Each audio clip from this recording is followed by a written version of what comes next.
Welcome to Focus on Albany. I'm Cynthia Pooler. My guest today is Howie Hawkins, and Howie is running for governor on the Green Party line. So, Howie, you you didn't meet the threshold, did you? No, none of the seven petitions submitted for independent candidates for governor did. It was the number was tripled from the previous standard to 45,000 signatures in 42 days, So, which is an what were the impossible other standard. six? Huh? What were the other six? The other six, Yes. well, it was the Libertarians. Yes.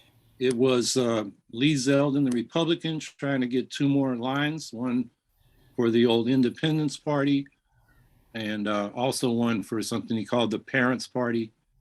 Um, there was some guy that's a Trump guy named Skabaki Stora. He had a Freedom Party line. Harry Wilson, who's the pro-choice Republican, uh, was the candidate of the Unite Party, which is sort of a centrist corporate good government party. And then somebody named Carol Seidelman for New Visions, and I don't know who she is. So those are the other six. Mm-hmm. So, nobody met the threshold. No. Mm-hmm. So, what's your next step? Well, we're going to court this week to ask the judge to put us on the ballot. We're going to court with the Libertarians, saying, there were problems with this standard, including particularly the distribution requirement of getting 500 signatures in half the congressional districts. That was very problematic because they threw out the congressional districts in the middle of the petitioning period and didn't report on what the new petitions or state districts would be until 10 days before the petitions were due. And then the Board of Election didn't have a list of voters by those new congressional districts until a few days before the petitions were due. So you had to submit with your petition an index showing you'd covered half the congressional districts with 500 signatures. That was impossible given what they, did in the middle of the petitioning period. So, we argue that at least the Greens and Libertarians should go on the ballot because we're the third and fourth largest parties in the country. And this would be the first time since 1954 when there wasn't more than two candidates on the ballot for governor. So those are our arguments. We'll see what the judge does with them, but we're still trying. So that's like changing the rules in the middle of the game, wouldn't you say? Yeah, well, the whole law is changing the rules in the middle of the game. When we got over 100,000 votes in 2018, the requirement that year was 50,000 votes to get a ballot line for 4 years. We thought we had a ballot line through 2022. And then in 2020, when the legislature was basically only meeting virtually because of the COVID lockdown, Governor Cuomo, with the Democratic leadership like Jay Jacobs, who's chair of the Democratic State Committee, pushed through a law that was attached to the budget package in April 2020, when we're all under COVID lockdown, that changed the rules. So it tripled the number of signatures we need to get back on the ballot. It increased by 3.5 times the number of votes we need to stay on the ballot. So we thought we were on the ballot till 2022. No, we had to now meet the standard again in 2020 during the presidential year. And it turned out that needed to be 173,000, which is basically 3.5 times as many votes as we would have had to get before. And we had to get it every 2 years instead of every 4 years. And then they increased the number of signatures you need in those congressional districts from 100 to 500. They increased that fivefold. So the bill's obviously designed to just wipe all the other parties off the ballot that didn't cross-endorse the major parties. And that's what happened. So working families survived because they cross-endorsed Biden, and conservatives survived because they cross-endorsed Trump. But any party like the Green Party or the Libertarian Party that ran their own candidates for president was wiped out. So that's what happened. So the rules were changed, not just in the middle of this petitioning period with respect to the congressional districts, but New York's ballot access laws were changed in the middle of the 4-year period we thought we had won ballot status for in 2018. Mm. So when it was changed, were you shocked? Were you angry? What was your emotions when you realized that the numbers are being changed? Were I wasn't being changed? shocked. I was certainly angry. I wasn't shocked because the Democrats were pushing this. There was a commission set up by the legislature and the governor to implement a public campaign finance system in New York for state elections. And as they're doing that, they say, well, let's change the rules to get on the ballot. And the excuse that, Cuomo and Jay Jacobs, the chair of the Democratic Party, said was, well, because we're, funding campaigns, we can't afford to fund third parties. So we got to make it harder for them to get on the ballot. Now, the ridiculousness of that is that the law doesn't fund the parties, it funds candidates. So even if you're not running for a party, you're running for an independent body, and you do an independent nominating petition for state assembly, that's 1,500 signatures, and you then raise enough money to qualify for the public funding, you'll qualify. The money goes to candidates, not parties. So that was a ruse. I think the real reason is, the Democrats didn't want competition from the Green Party.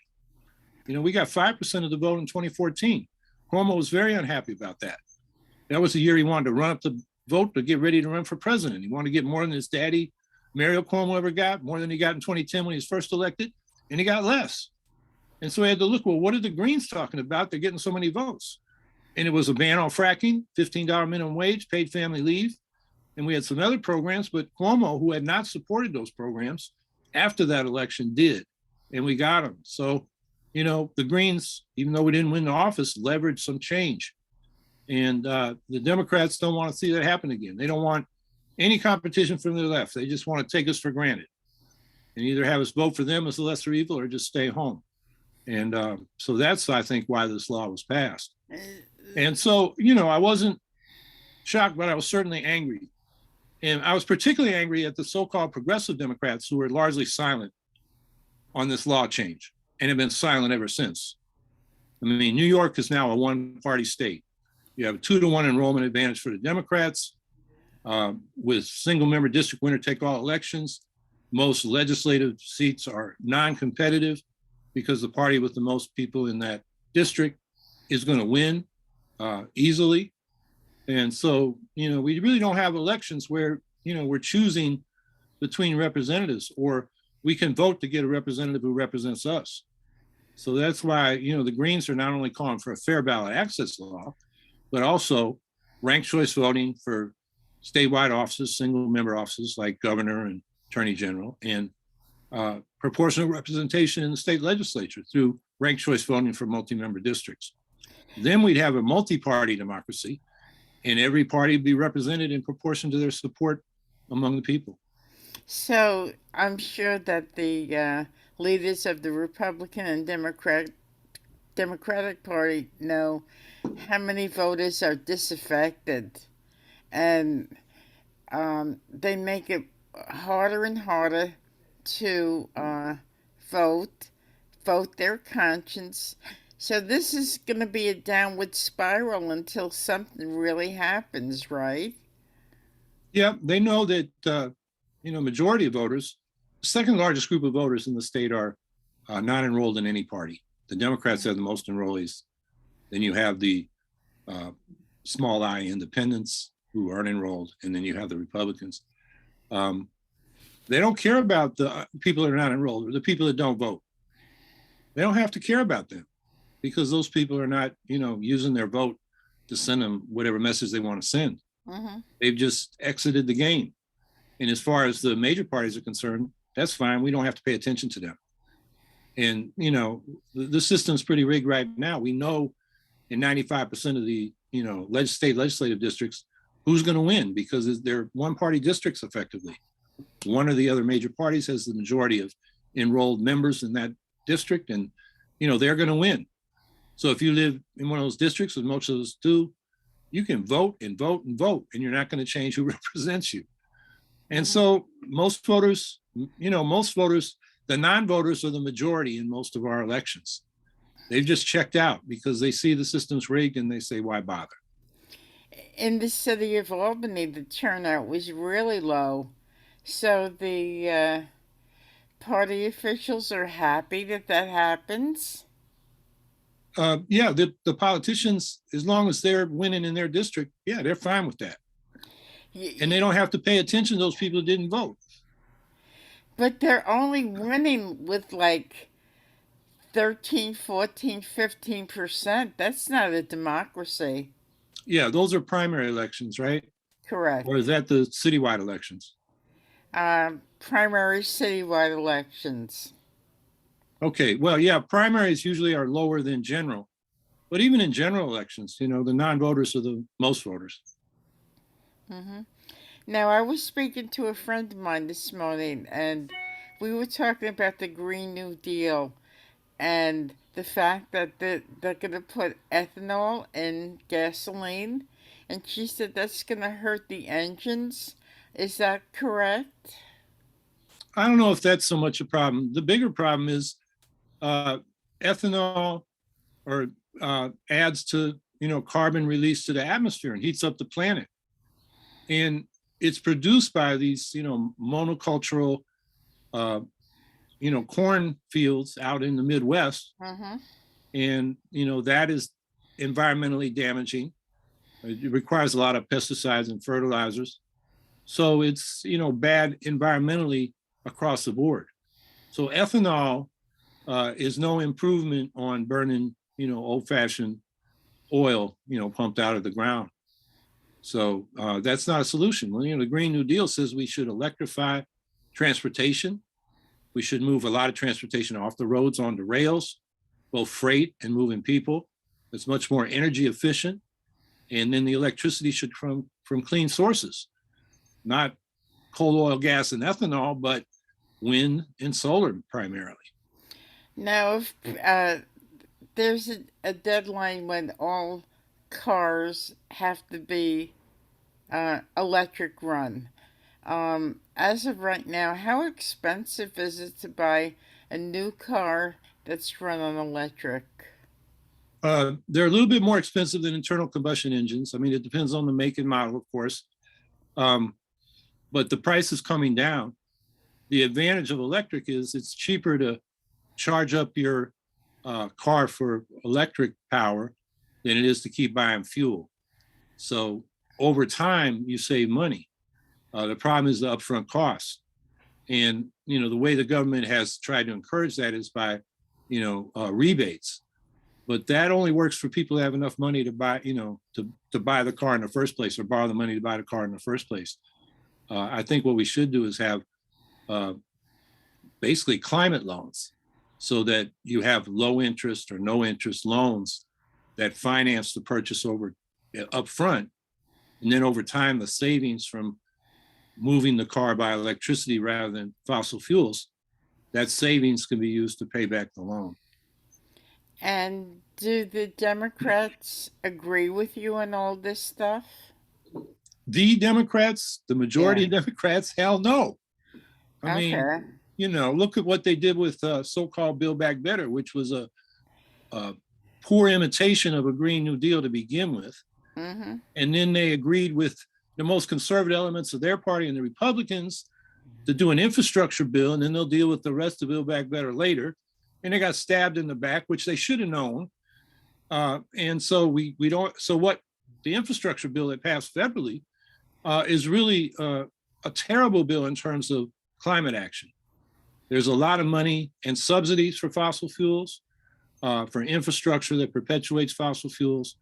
It's not a climate bill. So that's the majority of Democrats. The progressive wing, they have some good bills they've introduced. A Green New Deal for schools. That's Jamal Bowman. A Green New Deal for public housing. That's Ocasio-Cortez and Bernie Sanders. But they're going nowhere, not in this Congress, because the corporate Democrats dominate the Democratic Party. And they are more willing to do bipartisan legislation with the Republican Party. And Joe Biden leads on this, the Republican Party that tried to overthrow Biden's election. I mean, the Democrats do not know how to fight these neo-fascist Republicans. They're trying to cut deals with them instead of defeat them. And, just, not give them any credibility or legitimacy, because they're still trying to say that, Trump won the 2020 election, Mm-hmm. and they're now running people for things like Secretary of State so they can take over the counting of votes and steal elections. Mm-hmm. And the Democrats want to cut deals with them instead of, defeat them politically. And so, you come back to climate, you're not going to get real climate action from the Democratic Party, not the leadership. And all the progressive Democrats do with their little, token legislation, a non-binding resolution for a Green New Deal, and these sectoral Green New Deal bills that are not going to pass, is make the Democrats look better than they are. So you're going to continue running for governor, but you're going to do it as a write-in, correct? Yeah, if I think I mentioned we're going to court this week, arguing that by changing the uh, congressional districts in the middle of the petitioning period, made it impossible for us to meet the requirements. And and we're going to court with the Libertarians as the third and fourth largest parties in the nation. Our candidate should be on a ballot in New York. We'll see if the judge is going to buy those arguments. And of course, if we win, it'll be appealed by the Democrats and maybe the Republicans too. So that's a long shot. So not being on the ballots hurts us, but it's not going to stop us. We're going to keep raising our issues and fighting for these changes in the election law to, have a multi-party democracy in New York, fair ballot access, ranked choice voting, proportional representation, and give people who want to vote for universal public health care, the New York Health Act, and for a serious climate program, and for an anti-poverty program, and so forth, a way to vote and express their voice through their vote, in the fall, even if it's a write-in vote. I remember a number of years ago, Lisa Murkowski in Alaska won her seat as a write-in candidate. So I don't think it's impossible, right? Yeah, it's impossible, but she had a lot of advantages we don't. She's a Republican. She has her corporate backers.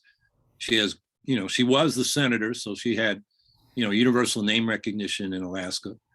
And the media covered her campaign seriously. I don't think we'll have any of those factors here in New York. How are you doing with the media? Have they been covering your campaign at all? They covered the announcement, and when all the independent nominating petitions were challenged, we got a little coverage. But no, I mean, they're not doing blow by blow like they are with the Democratic and Republican primaries. And even there, they're not covering them too much. So, there'll be low turnout for the primaries at the end of June, and another one in August, and probably for the general election.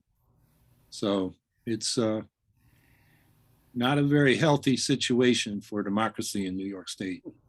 Or across the country, wouldn't you agree? Yeah, yeah. Unfortunately, I mean, the polling shows the Trump Republicans still have grassroots enthusiasm. They're coming out, and the Democrats are unenthusiastic. I think that a lot of people are disappointed in Biden not coming through with voting rights, as well as the care economy and the climate action programs. Across the board, very little has been done, and so a lot of grassroots Democrats are kind of throwing up their hands, saying, "What's the use?" And that's not good, because the Republicans are going to step into that vacuum and put us in an even worse situation than we are. So, Kathy Hochul's been governor for 10 months now. And over the course of the 10 months, a lot of people are pretty disappointed in her. Um, do you still think she's got the momentum to win the primary? Yeah, I mean, the polling shows that. I know, Swazi, who's to her right, is, I'm trying to remember, maybe 20% on his best days in the polls. And Jumaane Williams to her left is lucky to, break double digits. So she's looks like she's going to cruise to victory. So she'll be the Democratic nominee in all likelihood. Even though she's like other politicians who want that are not really going to represent the people. That's pretty sad. Yeah, but most of the voters who come out in primaries are part of the Democratic, base, the core base, and they're going to go with their incumbents unless there's a, real fight in the Democratic Party over some issue, and there isn't. It's pretty much business as usual. So that favors her, reelection or winning the primary.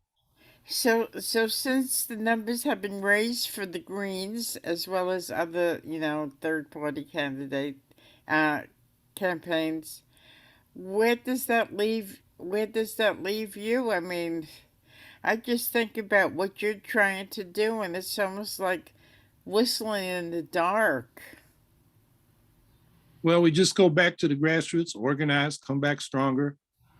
We should be running more candidates for local office and building a political base there. So, there are options open to us. Wherever you are, you got, somewhere to go.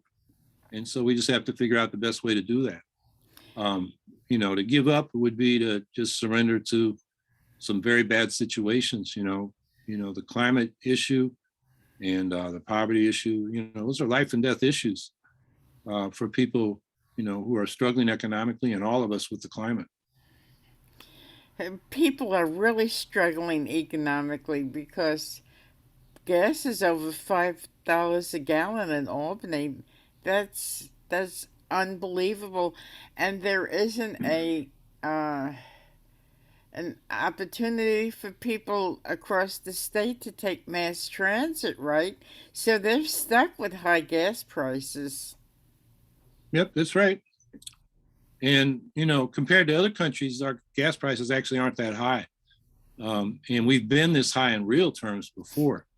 But people are definitely feeling it because it's about $2 more than we were paying, maybe a year ago. Hmm. So, people are feeling it and they're not happy about it. And, that's going to hurt Biden, I think, uh, in the Democrats in the general election for Congress. Um, I don't think the Democrats, they have a 2-to-1 enrollment advantage in New York. It's, people aren't going to, take it out on the Democrats. I don't think too many people think a Republican governor is going to be able to lower the gas prices. Now, let's say lightning strikes, and I believe Zeldin is going to win on the Republican side. Do you think if the Republicans won the governorship, do you think fracking would be on the table again? Yeah, but I think the Democrats will still have the legislature. So, a Republican governor would be pretty contained by the Democratic legislature. So they wouldn't be able to do too many crazy things.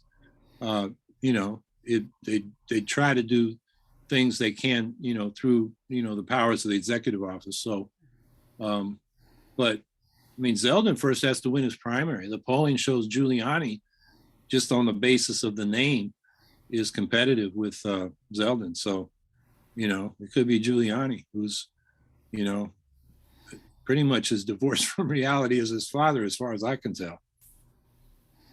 That's crazy. Yeah, Wouldn't you well, agree? yeah. I mean, we've got a Republican Party that's detached from the base is detached from reality. They don't believe in science, whether it's about COVID or climate or the 2020 election. They grasp onto these conspiracy theories without any evidence to back it up, and it's an attitude, and and then they're pushed by fears of people that they don't know, ethnic minorities, immigrants, uh, crazy conspiracy theories about the Democratic elite, uh, you know, uh, running child trafficking and that kind of thing. And there's not evidence for this stuff, but it's taken on a life of its own. They're in their own information, ecosphere or silo that the facts don't permeate. So it's an irrationality, but it's it's like mass hysteria, and So, so that's the problem. so what are the Republicans? What are they running on this year? What are the big issues for the Republicans? Crime, crime, and crime, and our crime levels are much lower than they were 20, 30 years ago. They're up somewhat from before COVID. The COVID lockdown probably has something to do with that. Um, and particularly the crimes that are going up are shootings. Um, but it's got a lot of people concerned for their safety, so the Republicans are trying to play on that and roll back whatever reforms we've done for criminal justice and the police. So that's their big issue. What about the Democrats? Yeah, well, it's hard to think what their big issue is. What does Kathy Hochul stand for? What's her the big change or advance she's going to make? She's just kind of managing the ship, managing the status quo. So how do you get enthusiastic about that? I mean, she has pushed to some legislation that passed at the end of the period of the legislature in early June. More gun safety laws. But we're facing a Supreme Court decision that will challenge, the rules we set up in New York for carrying weapons, Hmm. and that may throw out some laws we have in New York. So I think it's going to be, Zeldin and the Republicans saying, crime, and they're going to have a law and order agenda, and Hochul's going to run on a gun safety or gun control agenda. Do you think Hochul thinks she's got it in the bag?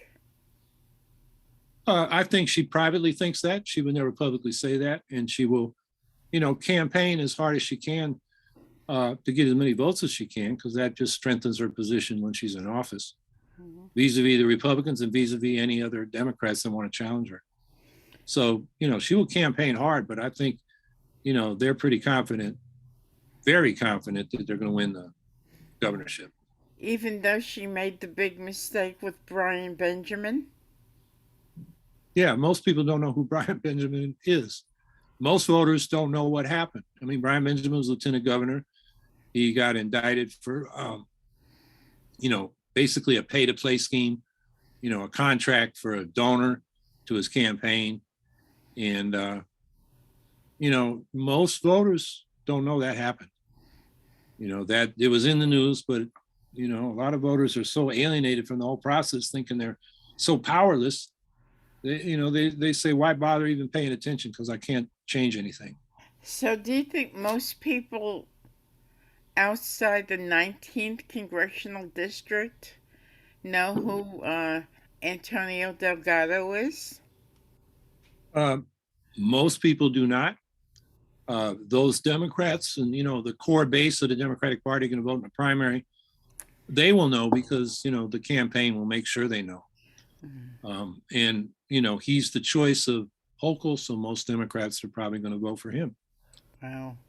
So we just have a little time left. If somebody wants to become part of your campaign, donate, volunteer for anything, how can they reach you? Go to our webpage, www.hawkinsmatera, that's one word, Matera is Mattera.org. So it's hawkinsmatera.org. And Okay. Matera is for Gloria Matera, my lieutenant governor running mate from Brooklyn. Okay, great. So good luck, Howie, and I'm sure that we'll talk again as this whole process evolves. So you've been listening to Focus on Albany. I'm Cynthia Pooler. If you like the show, please subscribe to my YouTube channel. Thanks, Howie, for being on Focus on Albany, and thank you for everybody who's listening and watching. Have a great